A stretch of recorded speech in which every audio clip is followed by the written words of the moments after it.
You are listening to Woodland Walks, a podcast for the Woodland Trust, presented by Adam Shaw.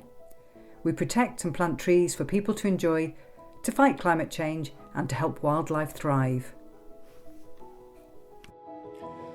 I've got to tell you, if you could give me anything in the world, anything, it would be exactly this. The smell of a British spring morning. There is a bit of freshness in it. It's not too hot, but it's hot enough not to wear a coat. The sun is shining, there are birds tweeting, and I'm in a small village pub, which looks like it could be the setting for a comfortable Agatha Christie Sunday evening drama. There is a freshness about today. The only person I've met passed me by and said hello. It is really wonderful. And I'm off to meet some Woodland Trust folk in a nearby wood. Where else would you meet them? So, two people I'm going to meet on my woodland walk today. One is Nick, who is the site manager, and the other one is Celia, who is one of the volunteers who looks after dormice. She counts dormice, she does something with dormice. I'm going to find out what that is a bit later on. Anyway, I am at the Woodland Trust's Marden Park site in the beautiful North Downs. And first off, I'm going to talk to Nick. So Marden Park, it's actually part of the Woldingham and Oxted SSSI, and also part of an area of outstanding natural beauty on the North Downs. We're up at about 220 metres, and slightly higher, and it's a mosaic habitat of young developing woodland and scrub, and then also some more mature woodland. But intriguingly, actually, on this site, being a chalk downland, we have got a small area of chalk grassland and species-rich grassland. I mean, how rich in wildlife is it? It is quite rich in wildlife. It is, however, quite, as you can see from where we're walking, quite a publicly accessible and well-used site, from horses to cyclists. And, you know, in the last couple of years, we've all seen an increase in footfall in our open spaces. And, you know, this is a very, very well-used site, which, of course, we're happy about, but it has its impacts. Saying that, the wildlife is thriving. It is a very beautiful site, and as you'll see as we go around, there's a lot of older trees, and all of that contributes to a great biodiversity. So we are in a place of high wildlife interest. And in terms of trees, what have we got here in terms of mix? Yeah, well, we're walking now through quite a large stand of ash, and ash makes up about 80% of the canopy. In amongst that ash, we do have quite a lot of beech and some oak. Unfortunately, as is known, quite well now, the ash is suffering from ash dieback. As we walk through, if you look up, you'll see that a lot of these trees don't look particularly happy. So now, those sort of fissures in the trees here, is that ash dieback? Is that what's happening? Well, yes, ash dieback does cause lesions on the cambium layer, which is the growth layer underneath the bark, and then you start to see a breakdown of the bark. But you also see in the canopy, normally you have a nice twiggy canopy where the leaves are, but you start to see just major branches rather than small branches. Right. So when it's got it, there's nothing, you can't be a doctor and rush in and go treat it. It's got it, you just got to let nature take its course. That's absolutely right. Unfortunately, there's very little we can do. What we are trying to do, and actually Marden is a good example of it, is we've got some areas that we are closing off to the public and requesting people not to go into. And the reason being is we feel like in some areas where we can, non-intervention is the best course of action. And how much of this woodland is ash, did you say? About 80%. So this is tragic here. Yes. I mean, this is real problematic. It's a big deal, yeah. I mean, what it will do, ash is the dominant species. It will allow growth of other species to come through, and maybe some of the younger ash stock will in fact show some resistance. But yes, it is tragic, and what we're seeing is, a huge number of trees across the UK, millions of trees across the UK are going to fail. At the moment, the Trust likes to allow natural regeneration where possible. Actually, we can see here some of these trees that have failed in a wind, which are ash.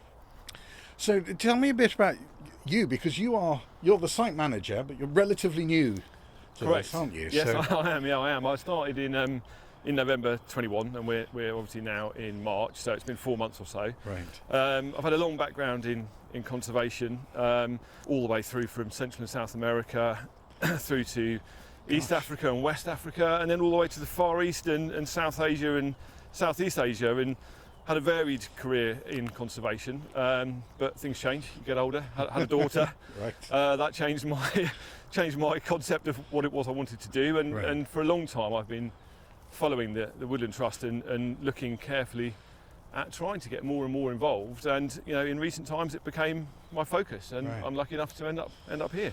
As I've got older, I've become more and more interested in helping preserve and conserve what we have in our country. And I think it's a tough time for the natural world, and being involved to something local to me and something which is important to me is absolutely fantastic. I'm very happy to be here.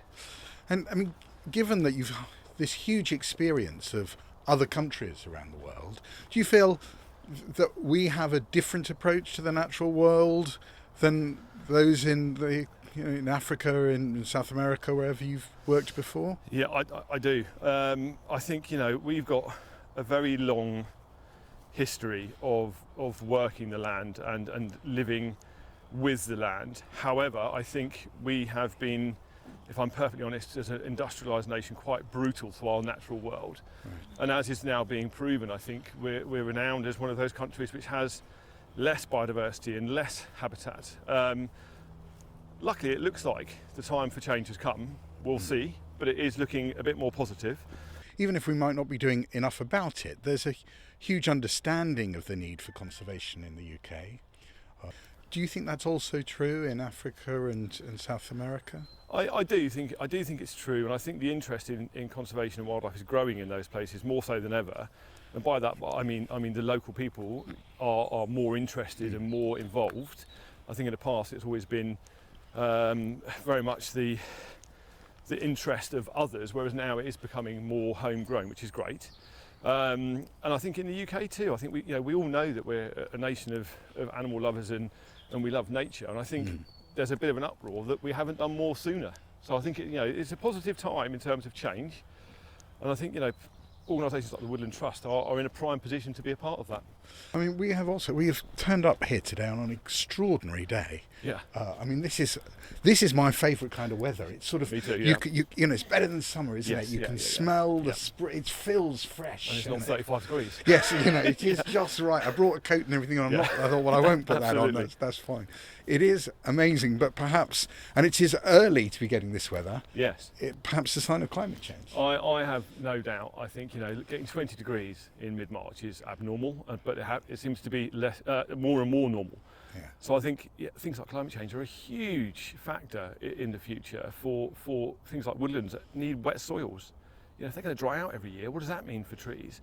And actually what we have seen with ash dieback, again looking up into the canopy here, is on those harder years where there is less moisture in the soil because of the excessive heat, and there's less leaves on the tree because they've got disease, they can draw up less moisture and they start to dry out, and again it accelerates the problems. Things like these beautiful big beech behind us. There's a grove of lovely old veteran beech here which support all sorts of wildlife, particularly important for things like bats, great for saprophytic insects that are living on the deadwood because beech tend to fall apart as they get old. And you can see these big veteran trees. Beech don't do very well in the heat either. So we're starting to see the long-term impact of climate change, and it seems to be happening very quickly. I think we all agree on that.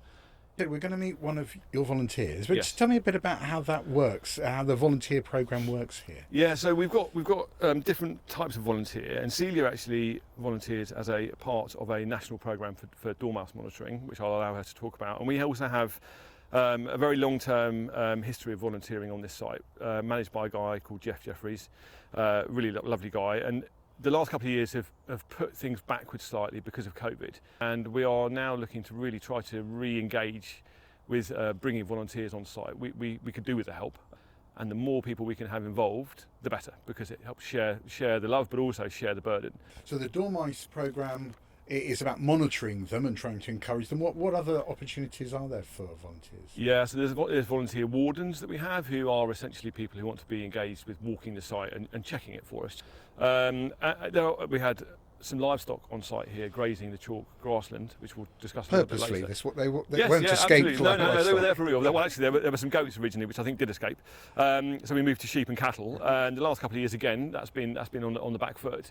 But having someone called a livestock looker who comes and checks the livestock for a couple of times a week, there's a number of opportunities actually for volunteering in the Woodland Trust, and absolutely have a look on the website, speak to a volunteer development officer, and if you're interested, then certainly it's we would encourage everybody to get involved. Brilliant. Okay, well we'll better go off, and we're going to meet Celia. Right? Excellent. Yes. Brilliant. Okay, so hold on, we're just coming off the path. Okay, so we've reached a part of the woods now which we monitor for dormice. And Celia, who is a volunteer with the Surrey Dormouse Group, is here to meet us and talk us through what she gets up to in these woods. Nicely put, Nick. Nicely put. Celia, thank you very much for meeting us here. So, tell me a bit about what it is you do. Yes, well, we're currently monitoring, and have been for many years actually, the dormouse population in the Marden Park woods. So we now have over the north and the south areas over 100 boxes. Right, and what, you got to excuse my ignorance here. So the only thing I know about dormice is I think there was one in Alice in Wonderland's teapot, and that's about the full extent of my knowledge. Yes. So why is it important to protect these dormice? Why are you spending so much time wandering around woods protecting dormice? Good question. Just on the Alice in Wonderland thing. Are you going to tell me that's not a dormouse? No, I'm going to tell you that the dormouse was sleepy, wasn't he? Yes. One of the key things about the hazel or common dormouse, which is the type of dormouse we have here, is that it can go torpid, which means it basically stops running around. It's a little bit more than sleep. You can pick up a torpid dormouse and it'll just wriggle very slightly, but it won't run off. Whereas obviously if it was asleep, it would wake up and run off.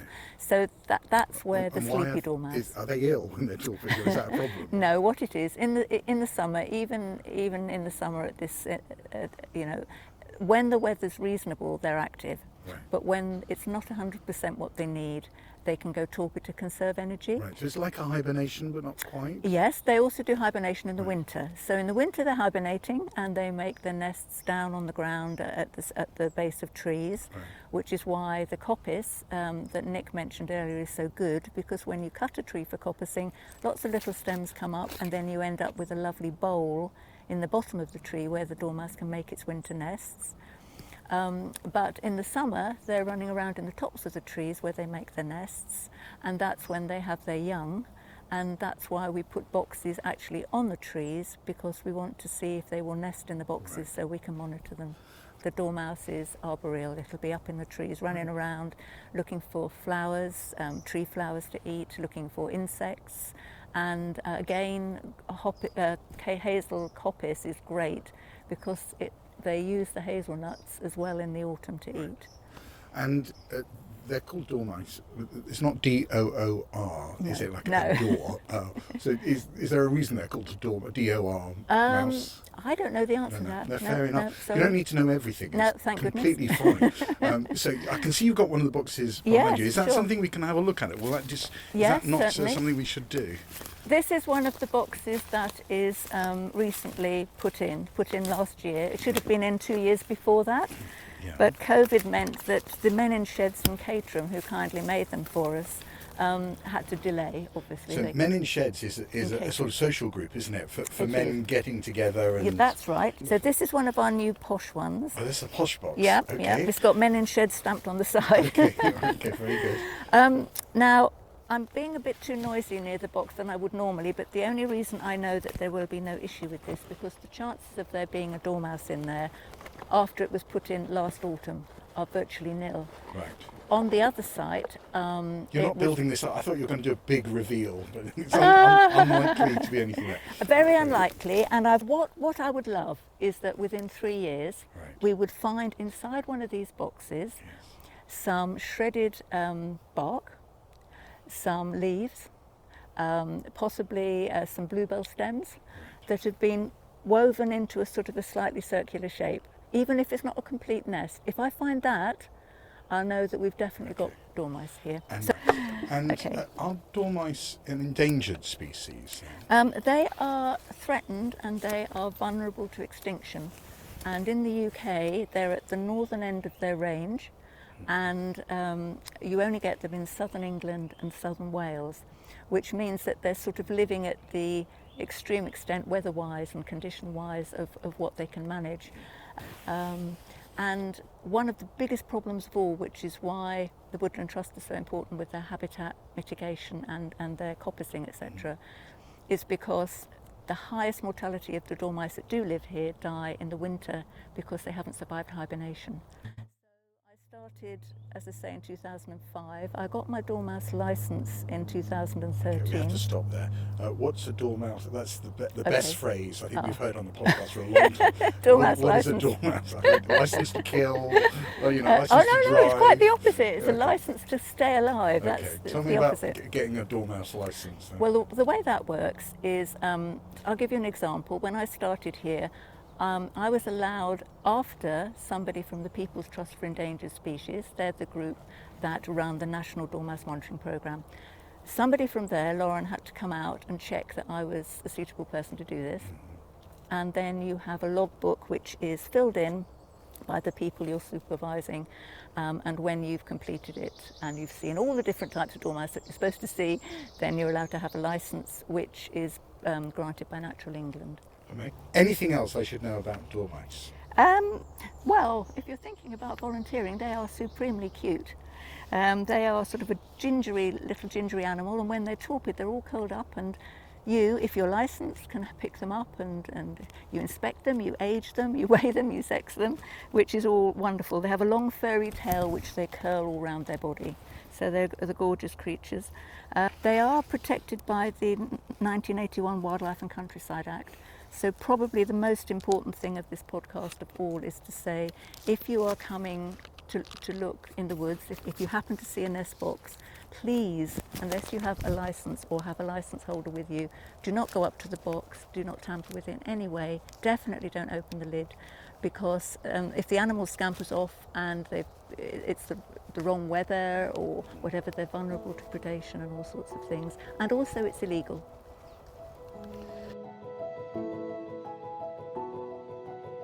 So we're walking down one of our woodland rides here, and as you can see, where we've had to remove some of the ash which was diseased, it's made for quite a wide ride, but actually these areas that are opened up are actually quite beneficial to things like dormice, because you get lots of different species of plant that they use growing up in those spaces. It allows us to then look at coppicing back some of the hazel, and you get more scrub growth, which can be very beneficial as well for lots of different species. But interestingly, when you start to look at the ground, there's more light hitting the ground to the edge of this track. Yes. And we start to see some of the more interesting plants and ground flora coming through. We've got the little patch of yellow flowers. Yeah, we've got some primrose, and we've had some celestines. We've got some some things coming through, and the seed stock within these woodlands is actually very good. Marden, or at least parts of it, are ancient woodland, which is obviously a priority for the Woodland Trust. Yeah. They're the most biodiverse areas within a woodland, and they're a very threatened habitat. However, we've got an issue here with deer.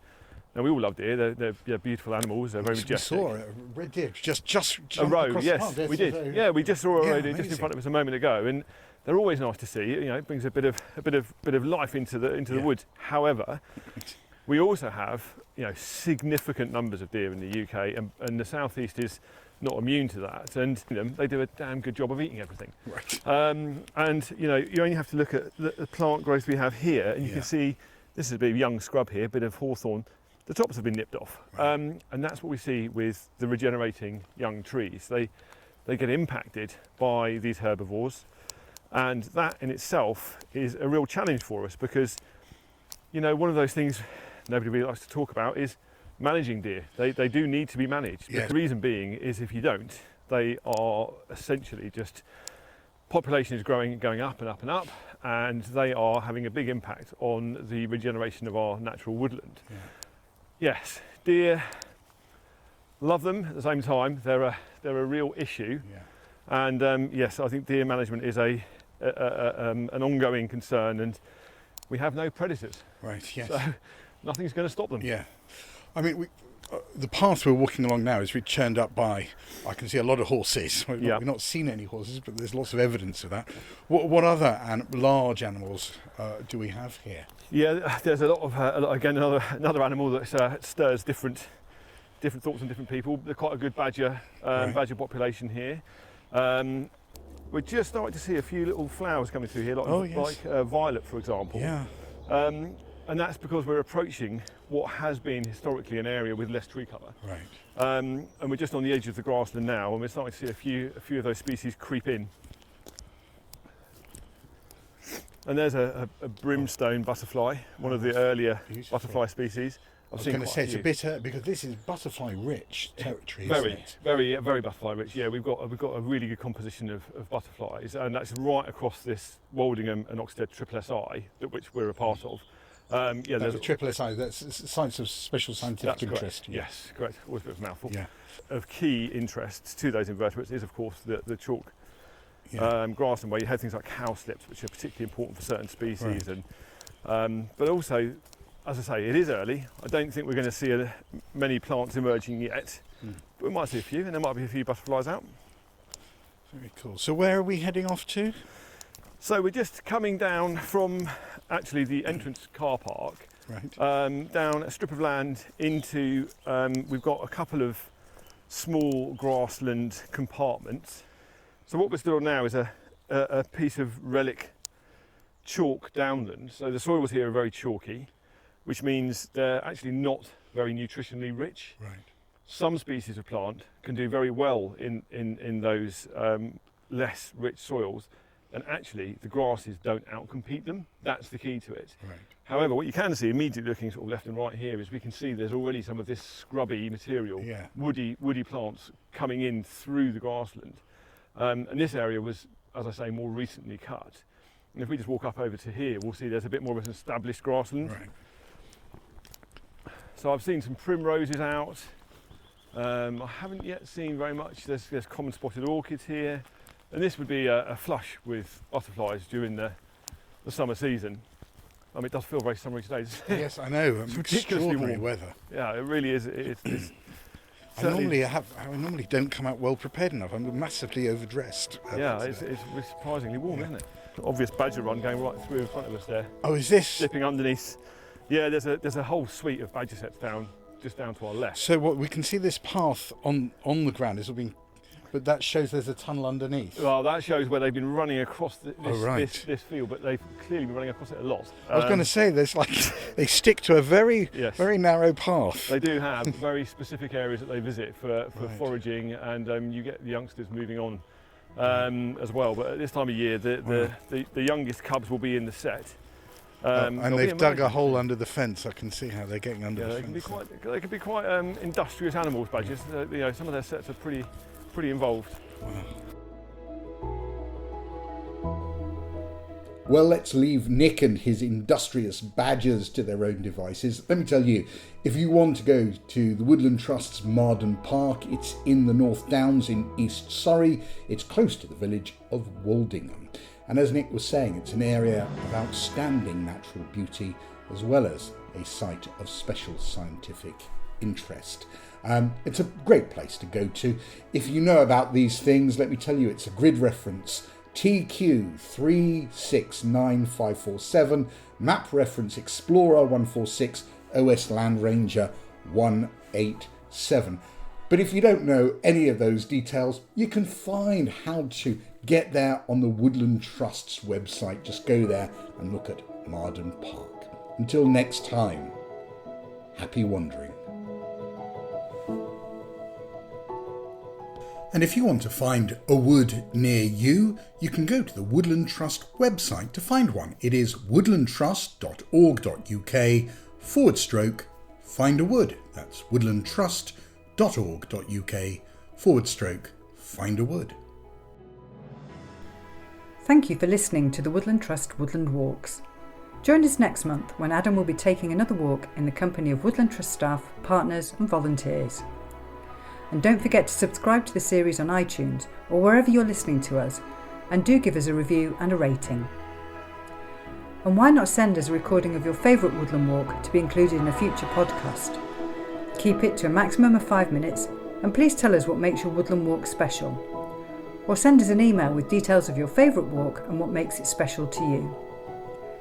Send any audio files to podcast@woodlandtrust.org.uk, and we look forward to hearing from you.